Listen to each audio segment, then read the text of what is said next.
दिल्ली में भारतीय जनता पार्टी की सरकार का करीब 8 महीने हो गए हैं और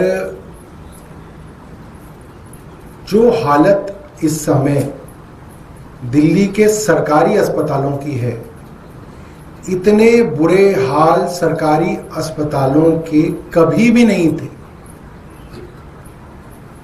एक समय था जब दिल्ली सरकार के अस्पतालों में सभी दवाइयां अरविंद केजरीवाल जी ने मुफ्त की, सभी दवाइयां, सभी टेस्ट वहां पे मुफ्त किए जाते थे।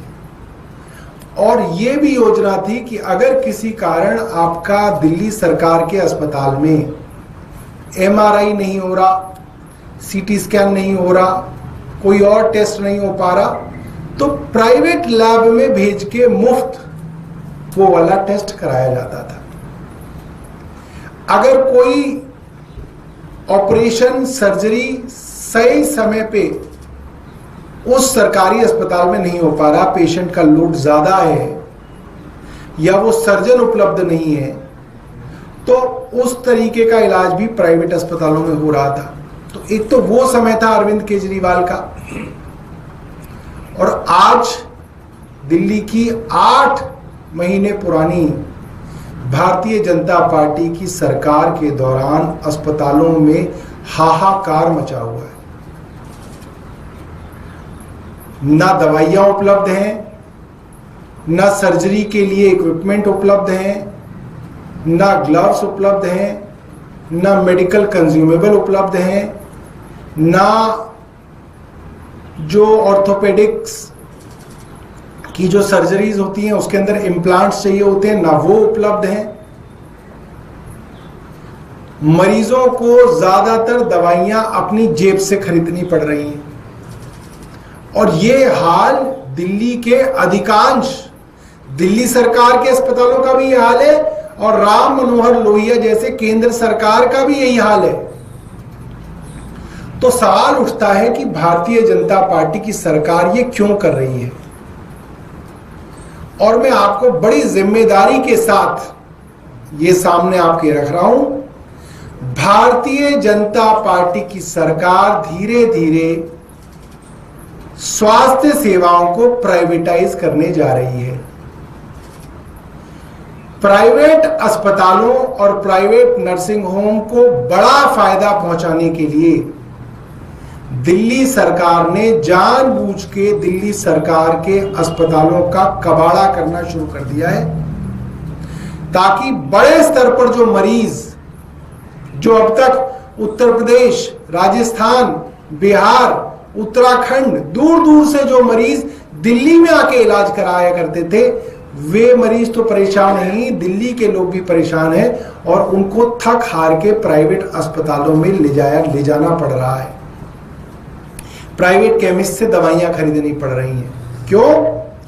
ये सरकार दिल्ली में स्वास्थ्य सेवाओं को बड़े स्तर पे प्राइवेट हाथों में देने वाली है और उसकी तैयारी में जानबूझ के, मैं आपको बता रहा हूं, जानबूझ के दिल्ली सरकार के अस्पतालों में दवाइयां नहीं की।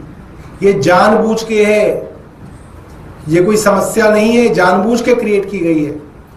दिल्ली सरकार के अस्पतालों में दवाइयों की समस्या बनाई गई है ताकि लोग थक हार के, परेशान होके प्राइवेट अस्पतालों में जाएं और धीरे धीरे दिल्ली सरकार की स्वास्थ्य सेवाओं का निजीकरण ये सरकार करने वाली है। आपके पास कोई प्रश्न हो तो आप उसमें पूछ सकते हैं। हालांकि मुझे याद है जब हमारी सरकार थी तो टाइम्स ऑफ इंडिया और हिंदुस्तान टाइम्स, हालांकि इनके पाठक अंग्रेजी पढ़ते हैं, मगर ये खूब दिल्ली सरकार के अस्पतालों में घूम घूम के स्टोरी करते थे कि साहब यहाँ पे सर्जिकल इक्विपमेंट नहीं मिला साहब, यहाँ पे दवाइयाँ नहीं मिल रही है साहब, यहाँ पे ऑपरेशन के लिए 3 महीने लग गए साहब।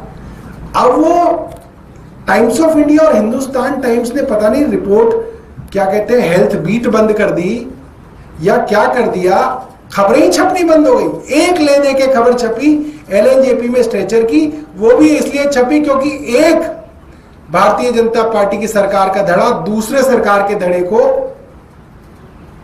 नीचे दिखाना चाहता था, इसलिए वो खबर छपवाई गई बाकायदा। वरना कितनी कमाल की बात है कि दिल्ली में महीनों से दवाइयों की कमियां हैं। एक समय ऐसा होता था कि टाइम्स ऑफ इंडिया में खबर छपती थी, फिर हाई कोर्ट उसका स्वयं जो है सुमोटो कॉग्निजेंस लेता था और फिर रोज अखबारों के अंदर जो है वो चलना शुरू हो जाता था। अब क्या टाइम्स ऑफ इंडिया जा ही नहीं रहे, उनके रिपोर्टर जा ही नहीं रहे कि दवाइयां क्यों नहीं है भाई।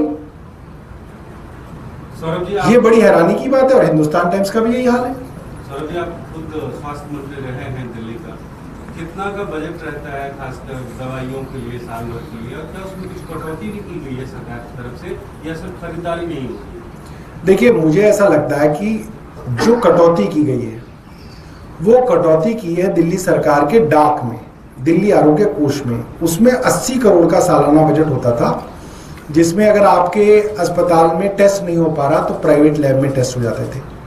आपके अस्पताल में सर्जरी नहीं हो रही तो प्राइवेट अस्पताल में हम सर्जरी करा देते थे। और अगर एम्स या ये जो इनका दूसरा केंद्र सरकार का अस्पताल है RML, इसके अंदर अगर मरीज को खर्चा हो रहा होता था, जैसे एम्स और RML के अंदर मरीज से कई चीजों का पैसा लिया जाता है, तो उसमें भी 5 लाख रुपए तक की मदद दिल्ली सरकार करती थी। तो इन्होंने इस वर्ष वो जो 80 करोड़ का बजट था वो शून्य कर दिया है। तो उस वजह से तो ये सारी चीजें, फरिश्ते स्कीम भी उसी में थी, उस वजह से फरिश्ते स्कीम भी बंद हो गई है। दवाइयों का जो है, जो मुझे पता चला है, दवाइयों के अंदर कुछ जो है स्वास्थ्य मंत्रालय की तरफ से डायरेक्शंस कुछ इस तरह से गई हैं जिसकी वजह से दवाइयां नहीं खरीदी जा रही। पहले ये होता था कि अगर दवाइयां नहीं आती थी तो MSMD उनको लोकली प्रोक्योर कर लेते थे, बट अब मुझे पता चला है कि MSMDs भी लोकली प्रोक्योर नहीं कर रहे हैं, और जो CPA के थ्रू जो दवाइयां आती थी वो आनी बहुत ना के बराबर हो गई हैं। तो यही हाल दिल्ली सरकार के अस्पतालों का है, यही अस्पताल मोहल्ला क्लिनिकों का है, यही हाल जो है आरोग्य मंदिरों का है, और यही हाल जो है इनकी डिस्पेंसरी है उनका है। दवाइयों की भारी कमी है। इससे थोड़ा सा डायरेक्शन चेंज करते हुए अभी दिल्ली में नए एक्साइज पॉलिसी को फॉर्मुलेट किया जा रहा है। सूत्रों के हवाले से खबर मिल रही है कि जो ड्रिंकिंग एज है दिल्ली में वो 25 साल से घटाकर 21 साल करने पे दिल्ली सरकार विचार कर रही है। देखिए, ऐसा है कि भारतीय जनता पार्टी के 2 राज्य हमसे सटे हुए हैं, इधर गुड़गांव है हरियाणा और इधर नोएडा है उत्तर प्रदेश। दिल्ली सरकार की एक्साइज पॉलिसी में जब नई दुकानें खुली तो भारतीय जनता पार्टी ने हाहाकार मचा दिया कि साहब प्राइवेट दुकानें खुल गई। थोड़ा सा दिल्ली में आप बॉर्डर पार करो गुड़गांव का, आपको जो है शोरूम मिलेंगे, शराब के शोरूम, और यही हाल नोएडा के अंदर है। तो हमारी जानकारी तो यही है कि ये उसी तरीके की पॉलिसी जो भारतीय जनता पार्टी शासित उत्तर प्रदेश और भारतीय जनता पार्टी शासित हरियाणा में है, वही पॉलिसी जो है यहाँ पे दिल्ली में लाने वाले हैं उसी तरीके से। एक और सवाल, छठ पूजा को लेके मुख्यमंत्री और बीजेपी की सरकार कह रही है कि इस बार यमुना के घाटों पे छठ को अलाउ किया जाएगा। आप लोगों की सरकार के समय ये परमिशन नहीं दी जाती थी। देखिए, ऐसा है, मुख्यमंत्री तो रोज झूठ बोलती है और हमें शर्म आने लगी है कि मुख्यमंत्री के पद पे इतनी जो है एक प्रतिष्ठित पद है, उस पे बैठ के कोई महिला इतना झूठ कैसे बोल सकती है। 10 बजे तक रामलीला और दुर्गा पूजा होती थी। ये किसका ऑर्डर था? ये दिल्ली पुलिस का ऑर्डर था। दिल्ली पुलिस किसकी है?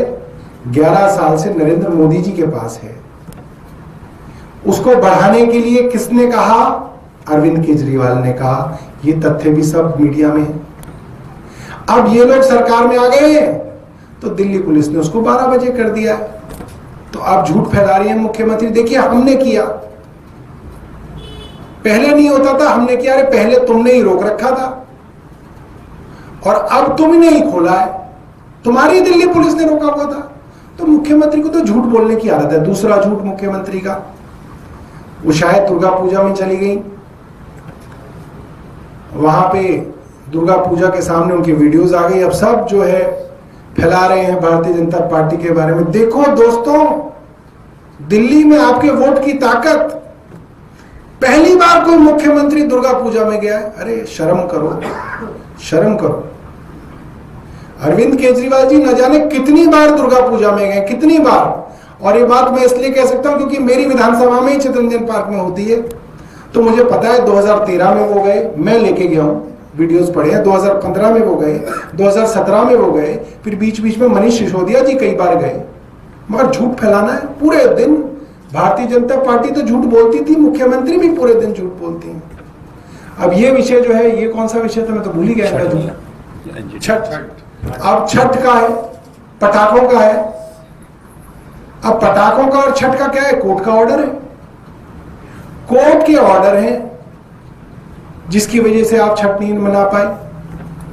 यमुना पे हमारी सरकार ने तो कई बार कहा, संजीव झा जी ने, मुझे याद है, बताएंगे कि इन्होंने प्रेस वार्ता की है इस विषय में कि हमें अलाउ किया जाए। मगर तब जो है डीपीसीसी में इनके अधिकारी होते थे, सीपीसीबी में इनके अधिकारी होते थे, कोर्ट में जाके कुछ और बोलते थे। हम तो इंतजार कर रहे हैं प्रवेश वर्मा जी क्या करेंगे इस बार झाग हटाने के लिए, क्योंकि केमिकल तो वही है, केमिकल तो वही है जिसको प्रवेश वर्मा जहरीला बताते थे। अब कैसे वो केमिकल डालेंगे प्रवेश वर्मा और कैसे उनका डिपार्टमेंट डालेगा, मैं देखना चाहूंगा। तब तो वो अफसर से तू में कर रहे थे, बहस कर रहे थे कि तू जहर मिला रहा है, यमुना में जहर मिला रहा है। और आज अखबार में छपा है कि वही जहर, तथाकथित जहर, इनका विभाग दिल्ली जल बोर्ड, इनका विभाग इरिगेशन फ्लड कंट्रोल, पूरी की पूरी जो है छपा है कि साहब इतनी नाव लगाई जाएंगी और वो छिड़का जाएगा और उससे जो है जग कम किया जाएगा। अब मैं तो सोच रहा हूं किस मुंह से प्रवेश वर्मा जो है अब यमुना में जाएंगे। हर रोज झूठ बोला इन्होंने। 5 साल दिल्ली के अंदर सिर्फ लोगों को गुमराह किया, रोज झूठ बोला, नौटंकी की। मगर एलजी इनके थे, दिल्ली पुलिस इनकी थी, तो इनकी नौटंकी चल रही थी। और कुछ बताइए, आप बताना चाहेंगे यमुना वाला भाव? आपने तो प्रेस वार्ता की उस विषय में। देखिए, मुझे लगता है कि जो मुख्यमंत्री का अभी का फैसला है, जैसा सौरभ भाई ने बताया, ये तो शुरू से कोर्ट का ऑर्डर था और लगातार उस समय में दिल्ली के मुख्यमंत्री अरविंद केजरीवाल जी ने एलजी साहब को लिखा था कि यमुना में छठ होना चाहिए। हम सब विधायक लिखे थे, हम सब जाकर मिले थे उनसे, क्योंकि एलजी साहब उसके चेयरमैन हैं, तो तब तो उन्होंने रोक दिया। अब ये वो करा रहे हैं, तो मुझे लगता है कि रोज ये जैसा सौरभ भाई ने बताया कि झूठ परोसने का कार, गुमराह करने का, रूमर फैलाने वाली सरकार जो अपना काम है वो कर नहीं पा रहे। पिछली सरकार को अब बदनाम करने से आपको क्या फायदा होगा? अब आपकी सरकार 7-8 महीने में जनता परेशान, उसका समाधान कैसे होगा? आप उसकी बात करें। मैं तो हर छठ पूजा में मैं चिट्ठी लिखता था एलजी साहब को कि इस कोर्ट ऑर्डर को निरस्त किया जाए या कोर्ट से बात की जाए और यमुना में छठ पूजा हो। तो तब तो नहीं हुआ। आप कैसे फैसला ले रहे हैं, मंत्री बताएंगे। ठीक है जी, धन्यवाद।